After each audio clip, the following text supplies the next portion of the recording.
जय हिंद एवरीवन। अगर आप अग्निवीर पेपर का तैयारी कर रहे हो तो आप बहुत अच्छे जगह आ चुके हो। यहाँ से आपका तैयारी बहुत अच्छे तरीके से होगा। बस जब तक आप लोग का अग्निवीर का पेपर समाप्त नहीं हो जाता है तब तक लगातार इस चैनल पर बने रहना है। मैं आप लोग का ज़्यादा टाइम नहीं लूंगा, लेकिन जितना भी टाइम लूंगा ना उस टाइम में जितना भी जीके जीएस का प्रश्न मैं आप लोग के सामने लाऊंगा ना, जब तक भर्ती का डेट नज़दीक आएगा तब तक पूरा का पूरा मैं याद करा दूंगा।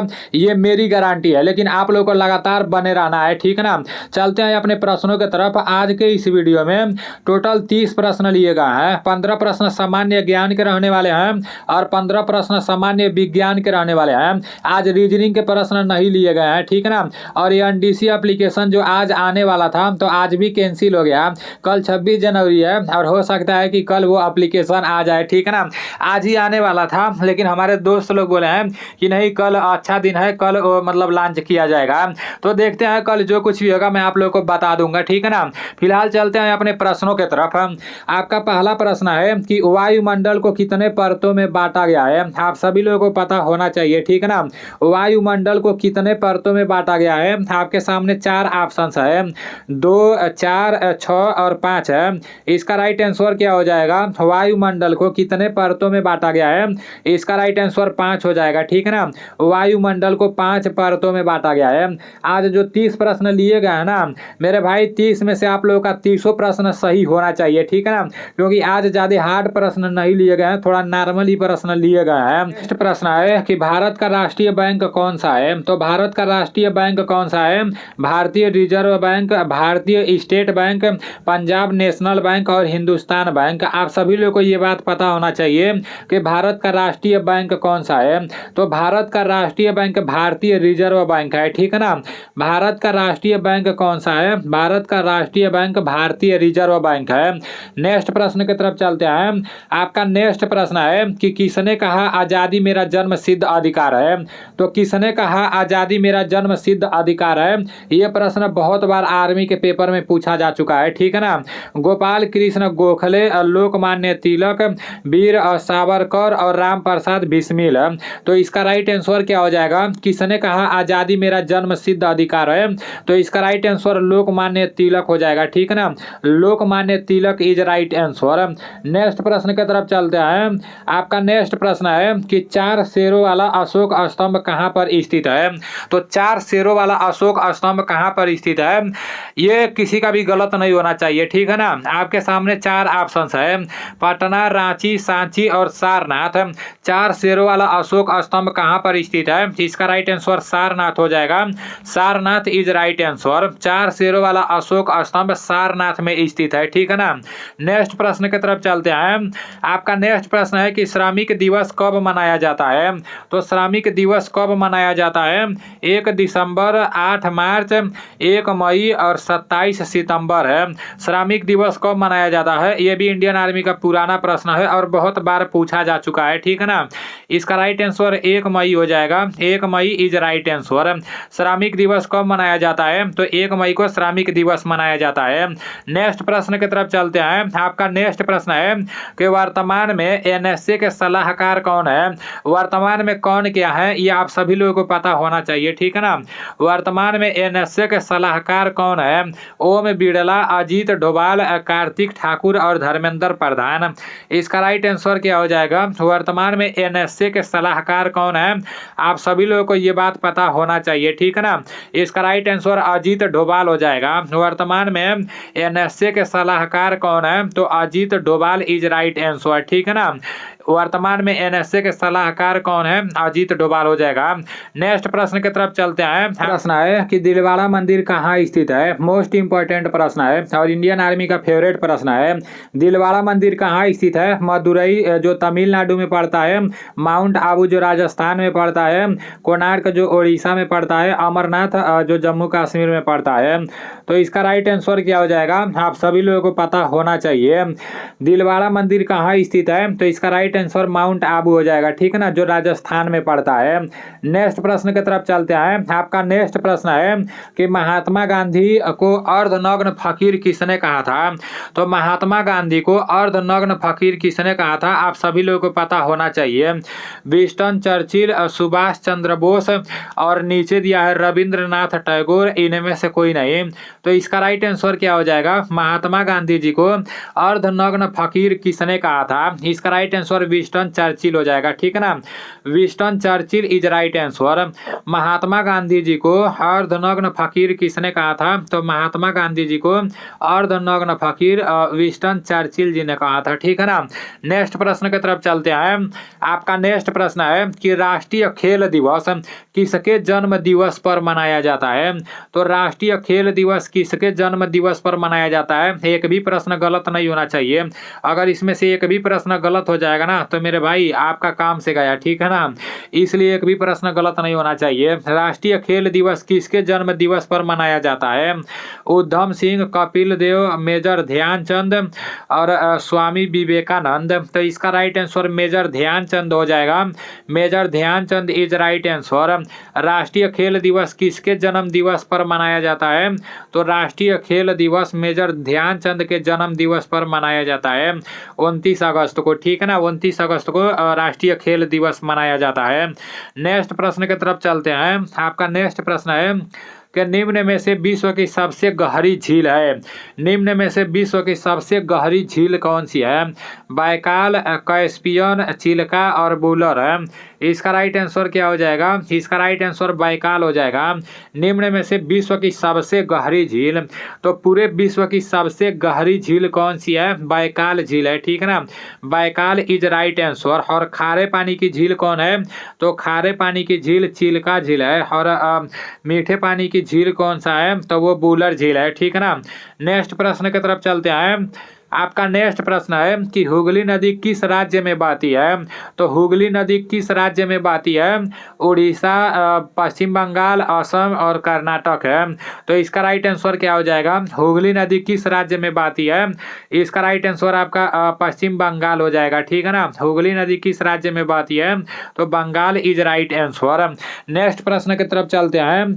आपका नेक्स्ट प्रश्न है कि सर्वोच्च न्यायालय के न्यायाधीश कितनी उम्र तक सेवा कर सकते हैं? सर्वोच्च न्यायालय के न्यायाधीश कितनी उम्र तक सेवा कर सकते हैं?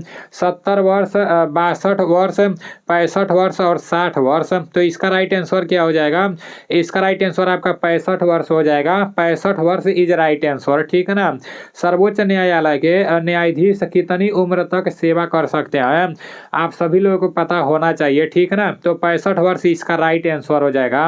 नेक्स्ट प्रश्न की तरफ चलते हैं।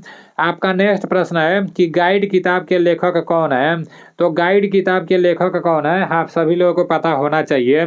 Charles Dickens, RK. नारायण, रविंद्रनाथ टैगोर और इनमें से कोई नहीं। इसका राइट आंसर क्या हो जाएगा? गाइड किताब के लेखक कौन है? तो गाइड किताब के लेखक आर.के. नारायण है, ठीक है ना। गाइड किताब के लेखक कौन है? गाइड किताब के लेखक आर.के. नारायण है। गाइड किताब के लेखक कौन है? गाइड किताब के लेखक आर.के. नारायण है, ठीक है ना। नेक्स्ट प्रश्न की तरफ चलते हैं। आपका नेक्स्ट प्रश्न है कि सुप्रीम कोर्ट के न्यायाधीशों की नियुक्ति कौन करता है? तो सुप्रीम कोर्ट के न्यायाधीशों की नियुक्ति कौन करता है? रक्षा मंत्री, प्रधानमंत्री और राष्ट्रपति और इनमें से कोई नहीं। इसका राइट आंसर क्या हो जाएगा? सुप्रीम कोर्ट के न्यायाधीशों की नियुक्ति कौन करता है? इसका राइट आंसर राष्ट्रपति हो जाएगा। राष्ट्रपति is right answer. Supreme court के न्यायाधीशों की नियुक्ति कौन करता है? तो सुप्रीम कोर्ट के न्यायाधीशों की नियुक्ति राष्ट्रपति करता है, ठीक है ना। मोस्ट इंपॉर्टेंट प्रश्न है, आप सभी लोगों को पता होना ही चाहिए कि सुप्रीम कोर्ट के न्यायाधीशों की नियुक्ति कौन करता है? राष्ट्रपति हो जाएगा इसका राइट आंसर। आपका नेक्स्ट प्रश्न है कि विश्व शिक्षक दिवस कब मनाया जाता है? तो विश्व शिक्षक दिवस कब मनाया जाता है? 5 सितंबर, 5 अक्टूबर, 5 दिसंबर और इनमें से कोई नहीं। इसका राइट आंसर क्या हो जाएगा? विश्व शिक्षक दिवस कब मनाया जाता है? ध्यान में रखना, ठीक है ना। यहाँ पर विश्व शिक्षक दिवस के बारे में बात किया जा रहा है। तो विश्व शिक्षक दिवस कब मनाया जाता है? 5 अक्टूबर को विश्व शिक्षक दिवस मनाया जाता है, ठीक है ना। 5 अक्टूबर को विश्व शिक्षक दिवस मनाया जाता है। मुझे आप लोगों का फीलिंग पता है, कुछ लोग 5 सितंबर पर मार दिए होंगे। तो जब पूछेगा कि शिक्षक दिवस कब मनाया जाता है, तब 5 सितंबर होगा। अगर पूछेगा कि विश्व शिक्षक दिवस कब मनाया जाता है, तो 5 अक्टूबर होगा, ठीक है ना। और ये उलझाने के लिए विश्व शिक्षक दिवस ही पूछ देता है। आप लोगों को उलझना नहीं है, क्योंकि आप लोग एनडीसी के छात्र हो, ठीक है ना। आप लोगों को किसी भी प्रश्न को लेकर उलझना नहीं है। अभी आप लोगों के सामान्य ज्ञान के 15 प्रश्न समाप्त हो चुके हैं। अब सामान्य विज्ञान की तरफ चलते हैं। आपका सामान्य विज्ञान का पहला प्रश्न है कि हमारे शरीर के किस विटामिन की कमी से चोट लगने पर रक्त लगातार बहता रहता है? हमारे शरीर के किस विटामिन की कमी से चोट लगने पर रक्त लगातार बहता रहता है? तो इसका राइट आंसर क्या हो जाएगा? ये मैं आप लोग के ऊपर छोड़ रहा हूँ, ठीक है ना। विटामिन से रिलेटेड पूरा का पूरा आप लोग को पता होना चाहिए। तो आप लोग को इसका आंसर कमेंट में देना है। मैं देखता हूँ कितने लोग कमेंट कर रहे हैं। हमारे शरीर के किस विटामिन की कमी से मतलब चोट लगने पर रक्त लगातार बहता रहता है? आप लोग को कमेंट करके बताना है, ठीक है ना। आपका नेक्स्ट प्रश्न है कि हवा की चाल किससे मापी जाती है? कई बार मैं आप लोगों को बता चुका हूँ, हवा की चाल किससे मापी जाती है? स्पीडोमीटर, एनीमोमीटर और डायनेमोमीटर और एक्सेलरोमीटर। इसका राइट आंसर क्या हो जाएगा?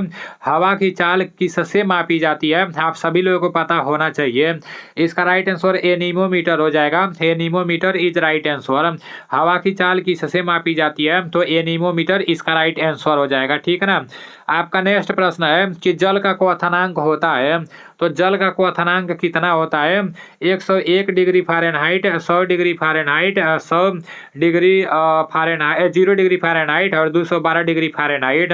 तो जल का क्वथनांक कितना होता है? 212 डिग्री फ़ारेनहाइट होता है, ठीक है ना। जल का क्वथनांक 212 डिग्री फ़ारेनहाइट होता है।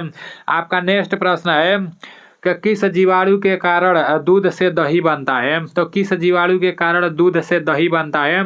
साल्मोनेला, क्लोस्ट्रेडियम और काउलोबैक्टर और लैक्टोबैसिलस है। तो किस जीवाणु के कारण दूध से दही बनता है? मोस्ट इंपोर्टेंट प्रश्न है, ठीक है ना। लैक्टोबैसिलस इसका राइट आंसर हो जाएगा। लैक्टोबैसिलस के कारण दूध से दही बनता है, ठीक है ना। किस जीवाणु के कारण दूध से दही बनता है? तो लैक्टोबैसिलस के कारण दूध से दही बनता है। लैक्टोबैसिलस के कारण दूध से दही बनता है, ठीक है ना। नेक्स्ट प्रश्न की तरफ चलते हैं। संतरा में कौन सा विटामिन होता है? तो संतरा में कौन सा विटामिन पाया जाता है? आप सभी लोगों को पता होना चाहिए। संतरा में विटामिन सी पाया जाता है। खट्टे चीज़ों में विटामिन सी पाया जाता है, ठीक है ना। खट्टे चीज़ों में क्या पाया जाता है? विटामिन सी पाया जाता है। आपका नेक्स्ट प्रश्न है कि अमीबा में कितनी कोशिकाएं होती हैं? 2, 1, 46 और इनमें से कोई नहीं। मेरे भाई ये भी कोई बताने वाली चीज़ है कि अमीबा में कितनी कोशिकाएं होती हैं? आप सभी लोगों को पता होना चाहिए कि अमीबा एक कोशिकी होता है, ठीक है ना। अमीबा में कितनी कोशिकाएं होती हैं? तो 1 इसका राइट आंसर हो जाएगा। नेक्स्ट प्रश्न की तरफ चलते हैं। आपका नेक्स्ट प्रश्न है कि पीलिया रोग मानव के किस अंग को प्रभावित करता है? तो पीलिया रोग मानव के किस अंग को प्रभावित करता है? हृदय, आमाशय, यकृत, जिसे लीवर भी बोला जाता है, और छोटी आंत। तो इसका राइट आंसर क्या हो जाएगा? पीलिया रोग मानव के किस अंग को प्रभावित करता है?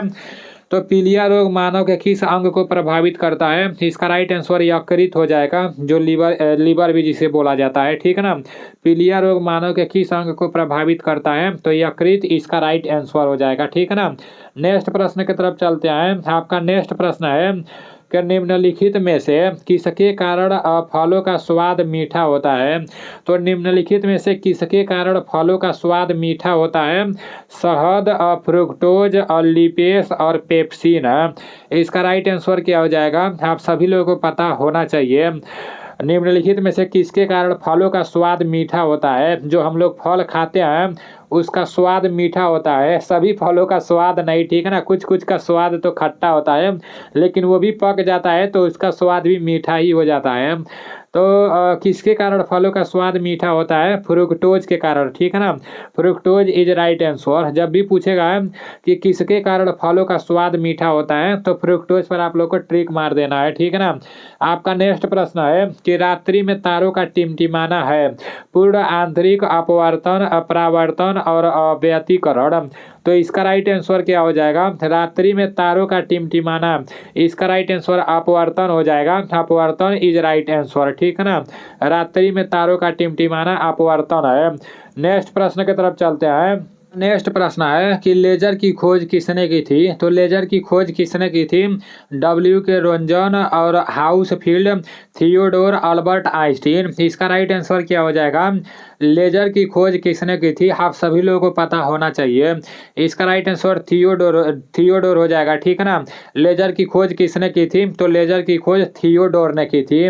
नेक्स्ट प्रश्न की तरफ चलते हैं। आपका नेक्स्ट प्रश्न है कि विभवांतर मापने की इकाई है। विभवांतर मापने की इकाई क्या है? अमीटर, वोल्टमीटर, बैरोमीटर और फायदोमीटर। इसका राइट आंसर क्या हो जाएगा? विभवांतर मापने की इकाई क्या है? इसका राइट आंसर आपका हो जाएगा वोल्टमीटर, ठीक है ना। Voltmeter is right answer. विभवांतर मापने की इकाई क्या होती है? तो विभवांतर मापने की इकाई वोल्टमीटर होती है, ठीक है ना। नेक्स्ट प्रश्न की तरफ चलते हैं। नेक्स्ट प्रश्न है कि प्रकाश वर्ष किसकी इकाई है? आप सभी लोगों को पता होना चाहिए कि प्रकाश वर्ष किसकी इकाई है। दूरी का, समय का, आयु की और प्रकाश की तीव्रता की। तो इसका राइट आंसर क्या हो जाएगा? प्रकाश वर्ष किसकी इकाई है? इसका राइट आंसर दूरी हो जाएगा। दूरी इज राइट आंसर। जब भी पूछेगा प्रकाश वर्ष किसकी इकाई है तो आप लोगों को दूरी पर ट्रिक मार देना है, ठीक है ना। नेक्स्ट प्रश्न की तरफ चलते हैं। आपका नेक्स्ट प्रश्न है कि बेकिंग सोडा का रासायनिक नाम बताओ। कई बार पूछा जाता है, बेकिंग सोडा का रासायनिक नाम बताओ। Sodium by sulphur, sodium carbonate और सोडियम बाई कार्बोनेट और पोटेशियम कार्बोनेट। तो इसका राइट आंसर क्या हो जाएगा? इसका right answer sodium by carbonate हो जाएगा, ठीक है ना। Sodium by carbonate is right answer. Baking soda का रासायनिक नाम क्या है? तो सोडियम बाइकार्बोनेट इसका राइट आंसर हो जाएगा। आपका नेक्स्ट प्रश्न है कि रिवाल्वर का आविष्कारक किसके द्वारा किया गया?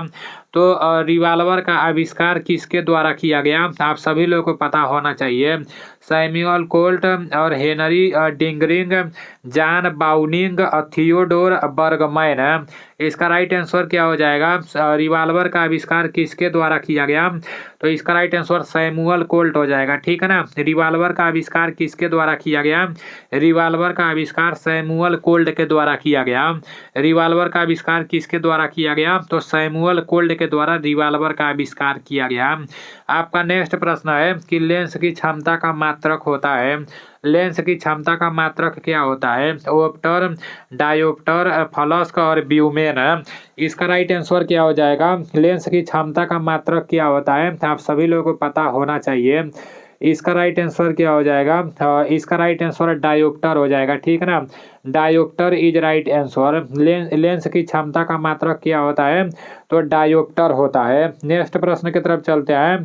आपका नेक्स्ट प्रश्न है कि चंद्रमा पर उतरने वाला प्रथम मानव था। तो चंद्रमा पर उतरने वाला प्रथम मानव कौन था? यूरी गागरिन, नील आर्मस्ट्रांग और एनोटोलो बेरीजोवाय, वेलेंटिन लिविडिन। तो इसका राइट आंसर क्या हो जाएगा? चंद्रमा पर उतरने वाला प्रथम मानव था। आप सभी लोगों को पता होना चाहिए। इसका राइट आंसर आपका नील आर्मस्ट्रांग हो जाएगा। चंद्रमा पर उतरने वाला प्रथम मानव नील आर्मस्ट्रांग था, ठीक है ना। अभी आप लोगों के 30 प्रश्न समाप्त हो चुके हैं। इन 30 प्रश्नों में से आपका कितना प्रश्न सही हुआ है ईमानदारी पूर्वक से कमेंट करके बताना। आज आप लोग का एक भी प्रश्न गलत नहीं हुआ होगा, ये मैं आप लोगों से उम्मीद करता हूँ, ठीक है ना। तो मिलते हैं अगले वीडियो में। जय हिंद, वंदे मातरम।